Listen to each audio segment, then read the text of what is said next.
भगवते वासुदेवाय।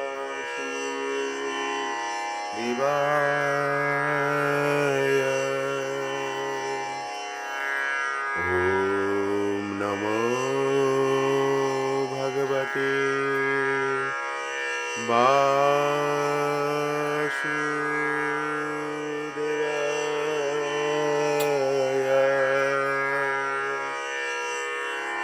ॐ नमो भगवते वासुदेवाय।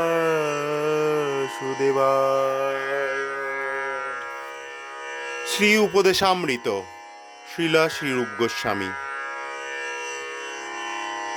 শ্রী উপদেশামৃতের পঞ্চম শ্লোক।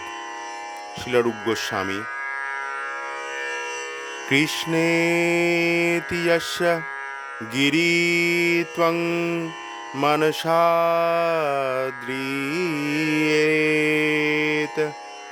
দীক্ষাস্তি চেত প্রণতিভিশ্চ ভজন্তমীশম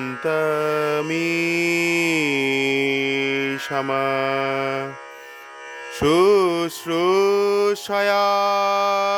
ভজন বিজ্ঞমনন্যমন্যা নিন্দাদিশূন্যা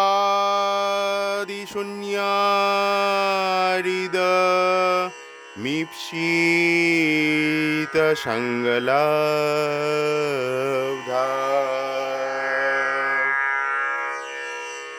শিলাস্বরূপ গোস্বামী উপদেশামৃতে 5 নম্বর শ্লোকে উনি বলেছেন।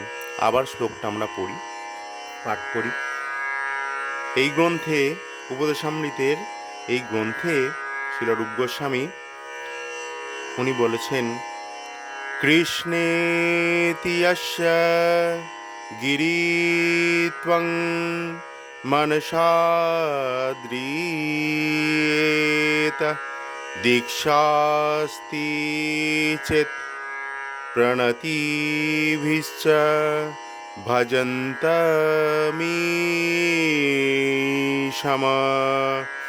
শুশ্রূষয়া ভজন বিজ্ঞমনন্যমন্যা নিন্দাদিশূন্যা হৃদমীপ্সিত সঙ্গলব্ধা।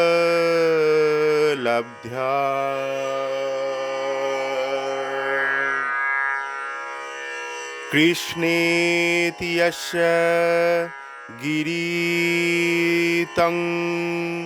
মনসা দ্রিয়েত দীক্ষাস্তি চেত প্রণতিভিশ্চ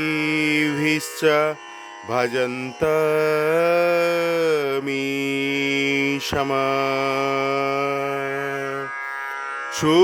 শুশ্রূষয়া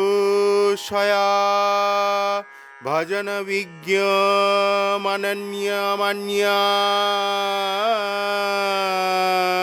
নিন্দাদিশূন্যা হৃদমীপ্সিত সঙ্গলব্ধা।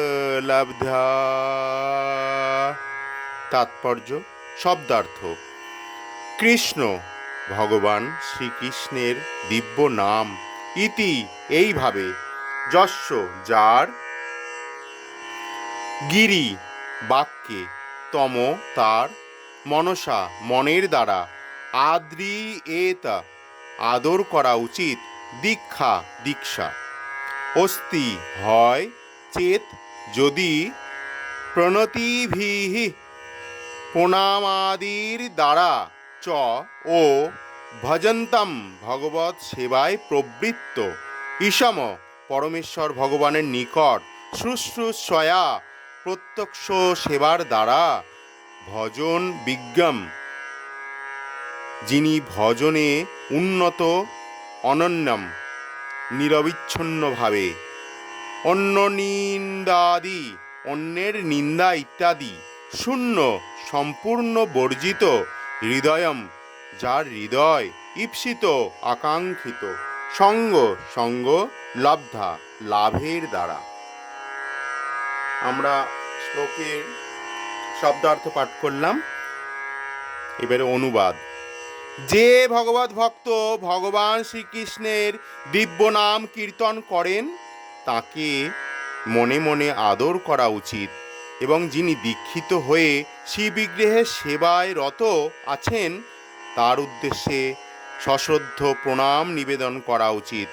আর যে শুদ্ধ ভক্ত নিরন্তর ভগবত ভজনে প্রকৃত উন্নত, যার হৃদয় অন্যের নিন্দাদি হতে সম্পূর্ণ মুক্ত, তার সঙ্গ করা উচিত এবং তার অনুগত হয়ে তার সেবা করা উচিত।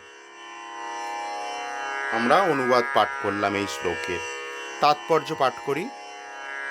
পূর্বের শ্লোকে প্রতি বিনিময়ে যে 6টি বিধির কথা বর্ণনা করা হয়েছে সেগুলি বুদ্ধিমত্তার সঙ্গে ভক্তের প্রতি প্রয়োগ করতে হবে এবং সতর্কভাবে সঙ্গে অধিকার ভেদে ভক্ত নির্বাচন করতে হবে। সেই জন্য শিল রূপ গোস্বামী ভক্তের অধিকার নিরূপণ করে তার সঙ্গে উপযুক্ত আচরণ করার নির্দেশ দিয়েছেন। এই শ্লোকে তিনি কনিষ্ঠ, মধ্যম ও উত্তম এই 3 অধিকারীর সঙ্গে আচরণ বিধির কথা বলেছেন। কনিষ্ঠ অধিকারী হচ্ছেন নবীন ভক্ত, তিনি সদ্গুরুর কাছে দীক্ষা গ্রহণ করে ভগবানের নাম কীর্তন করার চেষ্টা করেন। এই কনিষ্ঠ বৈষ্ণবকে মনে মনে শ্রদ্ধা জানানো উচিত।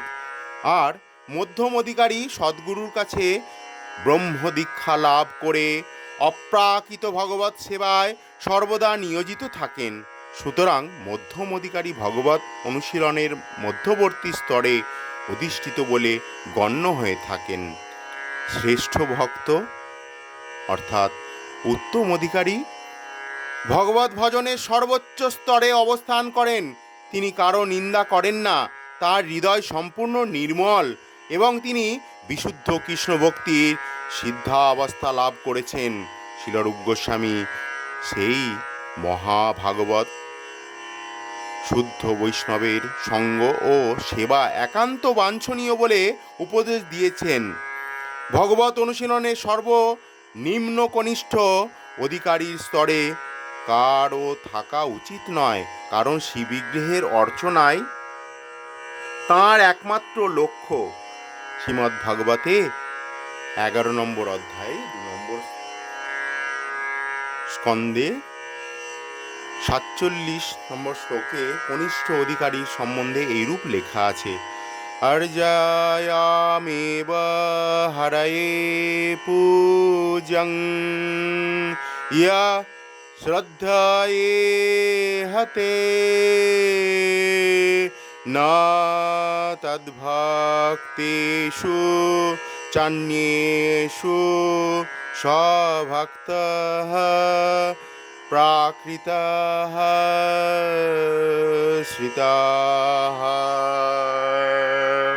যে ভক্ত শ্রদ্ধার সঙ্গে মন্দিরে শ্রীমূর্তির অর্চনা করে অথচ ভগবত ভক্ত বা জনগণের সঙ্গে যথাযথ ব্যবহার করতে জানে না, তাকে প্রকৃত ভক্ত বা কনিষ্ঠ অধিকারীর ভক্ত বলে। তাই সাধনায় উন্নতিকামী ভক্তকে কনিষ্ঠ থেকে মধ্যম অধিকারীর হতে চেষ্টা করা উচিত। শ্রীমদ্ ভাগবতে 11 নম্বর অধ্যায়ে 2 নম্বর শ্লোকে স্কন্ধের 46 নম্বর শ্লোকে বলেছেন, মধ্যম অধিকারী এই রকম পরিচয় পাওয়া যায়। ঈশ্বরের তদধীনেষু বালিশেষু দিশৎসু চ প্রেম মৈত্রী কৃপোপেক্ষা ইয়ঃ করতি স মধ্যমাঃ। মধ্যম অধিকারী কৃষ্ণ ভগবানকে সবচেয়ে প্রিয় মনে করে ভগবত সেবা করে, ভক্তের সঙ্গে বন্ধুত্ব স্থাপন করে, অজ্ঞকে কৃপা করে এবং ভগবত বিদ্বেষীদের সঙ্গ থেকে দূরে থাকে। এইভাবে সঠিক পদ্ধতিতে ভগবত জীবন গড়ে তুলতে হয়।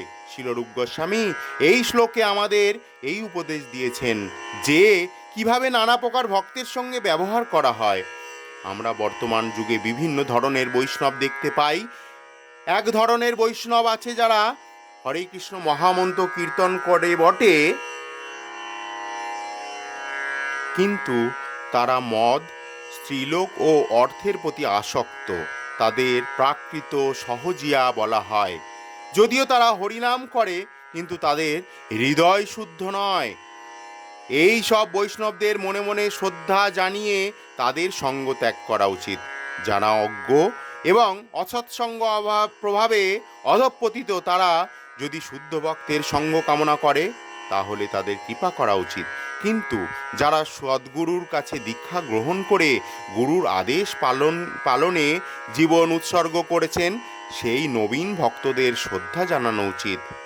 জাতি, বর্ণ, আশ্রম নির্বিশেষে সকলেই কৃষ্ণ ভাবনাময় হতে পারে, কৃষ্ণ ভাবনাময় আন্দোলনে যোগ দিতে পারে, ভক্তদের সঙ্গে মেলামেশা করতে পারে, প্রসাদ সেবা করতে পারে এবং কৃষ্ণ কথা আলোচনা করতে পারে। তাই কেউ যদি কৃষ্ণ ভাবনাময় ভাবিত হয়ে কৃষ্ণ ভক্ত হতে চায়, দীক্ষা নিতে চায়, তাহলে আমরা তাকে পবিত্র হরিনাম মন্ত্রে দীক্ষা দিই। এইভাবে কেউ হরিনাম দীক্ষা পেলে তখনই তাকে বৈষ্ণব জ্ঞানে প্রণাম করা উচিত। এই রকম বহু বৈষ্ণবের মধ্যে তিনি গভীর অভিনিবেশ সহকারে ভগবত সেবা করে কঠোরভাবে ভগবত ভজনের বিধি নিষেধ পালন করে চলেন, প্রতিদিন নির্দিষ্ট সংখ্যক জপ করেন এবং সবসময় ভগবত বাণী প্রচারে সচেষ্ট থাকেন। তিনি প্রকৃত উন্নত ভক্তরূপে বিবেচিত হন এবং তাকে উত্তম অধিকারী বলা হয়। সকলেরই উচিত তাঁর সঙ্গ কামনা করা। যে উপায় অবলম্বন করে ভক্ত ভগবান শ্রীকৃষ্ণের প্রতি আসক্ত হয় তা শ্রী চৈতন্য চরিতামৃতে এইভাবে বর্ণনা করা আছে। দীক্ষা কালে ভক্ত করে আত্মসমর্পণ, সেই কালে কৃষ্ণ তারে করে আত্মসম। চৈতন্য চরিতামৃত 4 নম্বর অধ্যায়ে 192 নম্বর শ্লোকে আছে। দীক্ষার সময় ভক্ত যখন শ্রীকৃষ্ণের চরণে আত্মসমর্পণ করে তখন শ্রীকৃষ্ণ তাকে আত্মসম জ্ঞান করেন। ভক্তি সন্দর্ভে 868 শিল জীব গোস্বামী এইভাবে দীক্ষার বিষয় ব্যাখ্যা করেছেন। দিব্য জ্ঞানাং যত দদ্যাৎ কুর্যাৎ পাপস্য সাক্ষয়ম তস্মাৎ দীক্ষেতি সা প্রত্যা দেশিকৈস্তোত্ত কোবিদৈ। দীক্ষা গ্রহণের পর ক্রমশ জড় ভোগে বিরক্তি ও পরমার্থ জীবনে আসক্তি ও রুচি উৎপন্ন হয়। বিশেষভাবে ইউরোপ ও আমেরিকায় এই সম্বন্ধে আমাদের যথেষ্ট অভিজ্ঞতা আছে।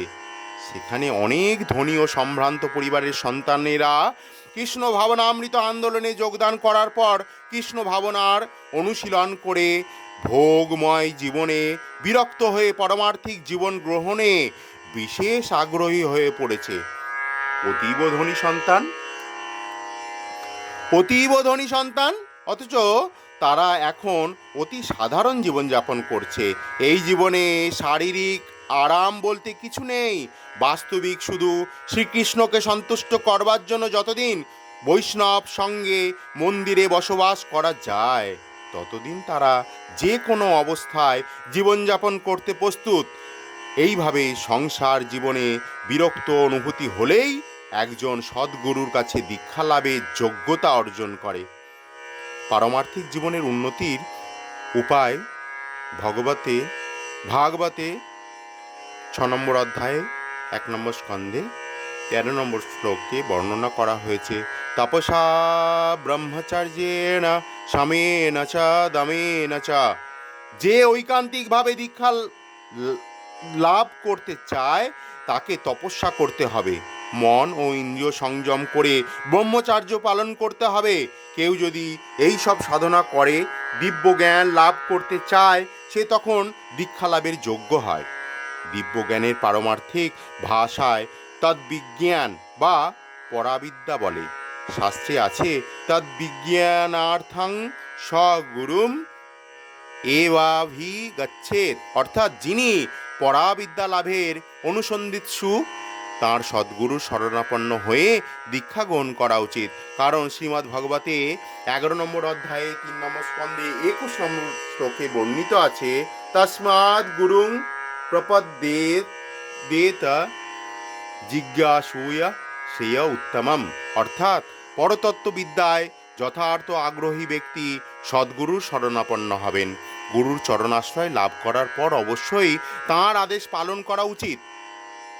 পারমার্থিক জীবনকে আধুনিক কায়দা মনে করে যে কোনো ব্যক্তিকে গুরুরূপে গ্রহণ করা কখনোই উচিত নয়। পারমার্থিক জিজ্ঞাসু হতে হবে, অর্থাৎ সাগ্রহে পারমার্থিক জীবন সম্বন্ধে সদ্গুরুর কাছে অনুসন্ধান করতে হবে। শাস্ত্রে আছে, প্রশ্ন সবসময় পরাবিদ্যা সম্বন্ধীয় হওয়া উচিত। জিজ্ঞাসু শ্রেয় উত্তমম। উত্তমম শব্দ ব্যবহার করা হচ্ছে কারণ সেই বিদ্যা জড়াতীত। তম মানে অন্ধকার, আর অবিদ্যা এবং উত মানে অতীত। সাধারণ মানুষ মাত্রই জড় বিষয়ে অনুসন্ধিৎসু, কিন্তু জড় বিষয়ে আগ্রহী না হয়ে যখন তারা পরমার্থমুখী হবে তখন তারা দীক্ষা লাভ করতে পারবে। সদ্গুরুর কাছ থেকে দীক্ষা লাভ করে গভীর অভিনিবেশ সহকারে যে ভগবৎ সেবা করে সেই ভক্তই মধ্যম অধিকারী। মহামন্ত্র এতই মধুময় যে যদি কেউ নিরপরাধে মহামন্ত্র কীর্তন করেন তিনি ভজনে উন্নত করবেন এবং একদিন নিশ্চয় উপলব্ধি করবেন যে শ্রী ভগবান ও তাঁর পবিত্র নাম কোনো প্রভেদ নেই। যিনি এই অনুভূতি লাভ করেছেন তাকে নবীন ভক্ত মাত্রেই প্রণাম জানাবেন। আমাদের এই সম্বন্ধে নিশ্চিত হওয়া উচিত যে যতক্ষণ পর্যন্ত না নিরপরাধে ভগবানের নাম কীর্তন করা যায় ততক্ষণ কৃষ্ণ অনুশীলনে যথার্থ উন্নতি লাভ করা সম্ভব নয়। শ্রী চৈতন্য চরিতামৃতে মধ্য 22 নম্বর অধ্যায়ে 69 নম্বর শ্লোকে এই সম্বন্ধে লেখা আছে যে যাহার কোমল শ্রদ্ধা সে কনিষ্ঠ জন, ক্রমে ক্রমে তেহ ভক্ত হইবে উত্তম। সকলকেই কনিষ্ঠ অধিকার থেকে ভজন শুরু করতে হবে। প্রতিদিন নির্দিষ্ট সংখ্যক হরিনাম জপ করতে হবে। এইভাবে ক্রমশ সাধনায় উন্নতি করতে হবে। করতে একদিন সর্বোচ্চ উত্তম অধিকারীর স্তর লাভ করা যাবে। বহু বিদেশি বিরামহীনভাবে দীর্ঘ সময় হরিনাম করতে পারে না। তাই আমাদের এই আন্তর্জাতিক সংস্থার সকল ভক্তের প্রতি অনন্য 25,000 বার পবিত্র হরিনাম জপ করার নির্দেশ আছে। যদিও শ্রীল ভক্তি সিদ্ধান্ত সরস্বতী ঠাকুর বলতেন যে অন্তত 1,00,000 বার জপ করতে না পারলে তাকে পতিত মনে করতে হবে। এই বিচারধারায় আমরা সকলেই প্রায় পতিত, কিন্তু যেহেতু আমরা নিষ্কপটে ও গভীর মনোনিবেশ সহকারে ভগবৎ সেবা করছি তাই আমরা নিশ্চিত পতিত পাবন মহাপ্রভুর কৃপা আশা করতে পারি। বৈষ্ণবের পরিচয় সম্বন্ধে পরম গৌরভক্ত শ্রী সত্যরাজ খানের মহাপ্রভু বলেছিলেন, প্রভু কয়ে যার মুখে শুনি একবার, কৃষ্ণ নাম সেই পূজ্য শ্রেষ্ঠ সবাকার। চৈতন্য চরিতামৃত মধ্য 15 নম্বর অধ্যায়ে 106 নম্বর শ্লোকে বলেছেন। কেউ যদি শুনতে পান যে কোনো ব্যক্তি একবারের জন্য হলেও কৃষ্ণ শব্দটি বলেছেন তবে সে ব্যক্তি সমগ্র দলের মধ্যে শ্রেষ্ঠ হিসাবে বিবেচিত হবে। মহাপ্রভু আরও বলেন, অতএব যার মুখে এক কৃষ্ণ নাম সেই তো বৈষ্ণব করিহ তাহার সম্মান। জয় গৌর। চৈতন্য চরিতামৃত মধ্য 15 নম্বর অধ্যায়ে 111 নম্বর শ্লোকে বলেছেন। আমাদের সঙ্গের একজন বন্ধু আছেন, তিনি একজন বিশ্রুত ইংরেজ গায়ক।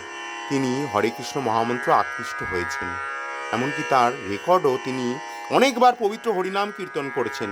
তিনি তার বাড়িতে শ্রীকৃষ্ণের প্রতিকৃতিতে পূজা করেন ও আমাদের কৃষ্ণ ভক্তদের শ্রদ্ধা করেন। দিব্য কৃষ্ণ নাম ও কৃষ্ণ কর্মকে তিনি শ্রদ্ধা করেন। এই ধরনের বৈষ্ণব হৃদয়কে সকলের প্রণাম জানানো উচিত। আমরাও তাকে প্রণাম জানাই। সিদ্ধান্ত এই যে, যিনি প্রতিদিন পবিত্র হরিনাম কীর্তন করে কৃষ্ণ অনুশীলনের উন্নতি করেছেন, তিনি সকলেরই নমস্য। পক্ষান্তরে আমাদের সমসাময়িক অনেক মহান প্রচারকই ক্রমে ক্রমে বিষয় আবর্তে পতিত হয়েছেন, কারণ তারা কেউই হরিনাম কীর্তন করতেন না।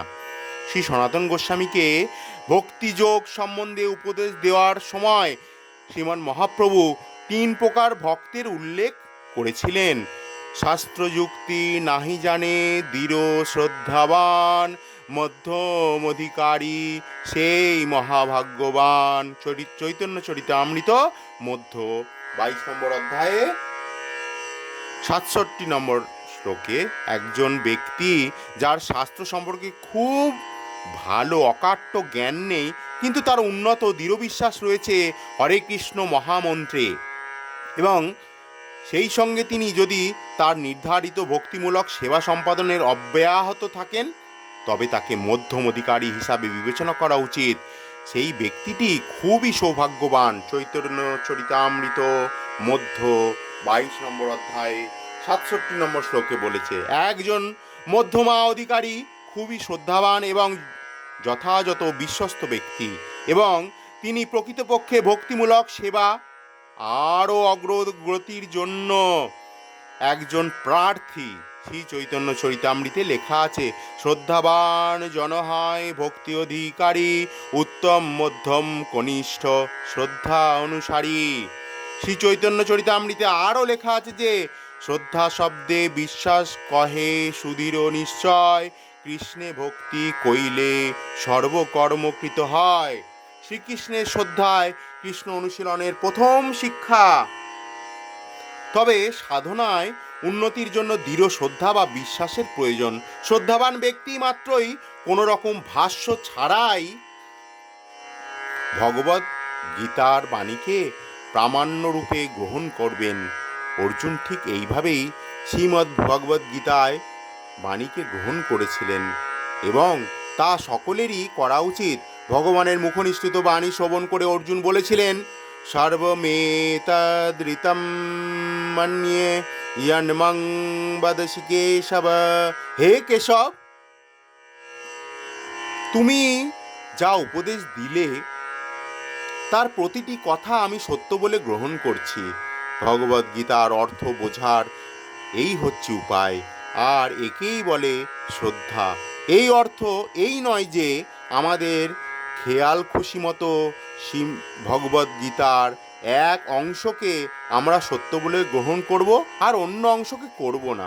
সমগ্র ভগবদ গীতায়, বিশেষ করে ভগবদ গীতার শেষ উপদেশ, সর্বধর্মান পরিত্যাজ্য মামেকং শরণং ব্রজ, সর্বধর্ম ত্যাগ করে একমাত্র আমার শরণ লও, এই আদেশ গ্রহণ করার নামই শ্রদ্ধা।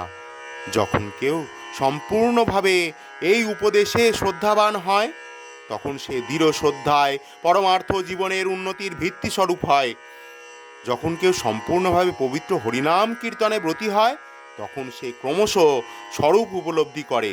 শ্রদ্ধাবান হরিকীর্তনকারী ভগবত দর্শন লাভ করে। ভক্তি রসামৃত সিন্ধুতে 1 নম্বর অধ্যায়ে 2 নম্বর স্কন্ধে 234 নম্বর শ্লোকে লেখা আছে, সেবান মুখে হি জিহ্বাদৌ স্বয়মেব স্ফুরত্তদয়ঃ। অন্য কোনোভাবে বা কৃত্রিম উপায়ে ভগবত সেবা অনুভূতি লাভ করা সম্ভব নয়। শ্রদ্ধাবান হয়ে ভগবত সেবা করতে হবে। জিহ্বা দ্বারাই ভগবত সেবা শুরু হয়। সেবান মুখে হি জিহ্বাদৌ, আমাদের সব সময় পবিত্র হরিনাম কীর্তন করা উচিত। যখন আমরা শ্রদ্ধাবান হয়ে এইভাবে কৃষ্ণ অনুশীলন করব, তখন স্বয়ং ভগবান আমাদের হৃদয়ে আত্মপ্রকাশ করবেন। জীবের স্বরূপ হয় কৃষ্ণের নিত্য দাস। এই উপলব্ধি যার হয়েছে, কৃষ্ণ সেবা ছাড়া অন্য সব বিষয়েই তার বিরক্তি অনুভব হবে, কিন্তু কৃষ্ণ মনা হবেন। কৃষ্ণ নাম প্রচারের প্রতি তিনি বিভিন্ন উপায় উদ্ভাবন করবেন। তিনি চিন্তা করবেন বিশ্বময় কিভাবে কৃষ্ণ কথা প্রচার করা যায়। সেটাই জীবনের একমাত্র ব্রত। এই লক্ষণযুক্ত ভক্তকেই উত্তম অধিকার রূপে স্বীকার করতে হবে এবং দদাতি প্রতিগৃহ্ণাতি প্রভৃতি প্রতি বিনিময়ের মাধ্যমে তৎক্ষণাৎ তাঁর সঙ্গ করতে হবে। বাস্তবিক এই রকম একজন উত্তম অধিকারীর বৈষ্ণবকেই গুরুরূপে বরণ করতে হবে, যত সর্বস্ব তাঁর চরণে নিবেদন করতে হবে, কারণ এটাই শাস্ত্রের নির্দেশ। শাস্ত্র অনুসারে ব্রহ্মচারীর উচিত গুরুর জন্য ভিক্ষা করা ও ভিক্ষালব্ধ দ্রব্য গুরুকে নিবেদন করা, কিন্তু আত্মবিদ না হওয়া পর্যন্ত, আত্মজ্ঞান লাভ না হওয়া পর্যন্ত মহাভাগবতের আচরণ অনুকরণ করা উচিত নয়, কারণ উত্তম অধিকারীর অনুকরণ করার ফলে সাধারণ ভক্তের পতন হতে পারে। তাই শ্রীলরূপ গোস্বামী পাদ এই শ্লোকে উপদেশ দিয়েছেন যে বুদ্ধিমত্তার সঙ্গে ভক্তেরা যেন উত্তম, মধ্যম ও কনিষ্ঠ অধিকারীর বিবেচনা করেন। ভক্তেরও নিজ অধিকার বিচার করে চলা উচিত। উচ্চ অধিকারীর আচরণ কখনোই তার অনুকরণ করে চলা উচিত নয়। শিল শ্রী ভক্তিবিনোদ ঠাকুর উত্তম অধিকারীর লক্ষণ বর্ণনাকালে বলেছেন, যিনি বিশ্বময় পতিতদের উদ্ধার করতে পারেন তিনি উত্তম অধিকারী। উত্তম অধিকার লাভ না হওয়া পর্যন্ত কারো গুরু হওয়া উচিত নয়। একজন কনিষ্ঠ বা মধ্যম অধিকারীও গুরু হতে পারেন, কিন্তু সেক্ষেত্রে তাঁর শিষ্য কনিষ্ঠ বা মধ্যম অধিকারী লাভ করবে, তার চেয়ে বেশি সাধনায় উন্নত করতে পারবে না।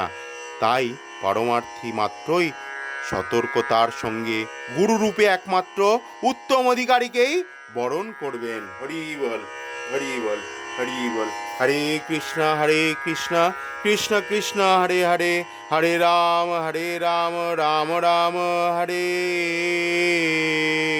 হরে। হরে কৃষ্ণ কৃষ্ণ কৃষ্ণ হরে হরে, হরে রাম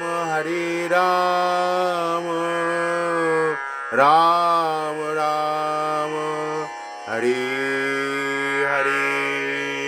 হরে কৃষ্ণ কৃষ্ণ কৃষ্ণ হরে হরে, হরে রাম রাম রাম হরে হরে।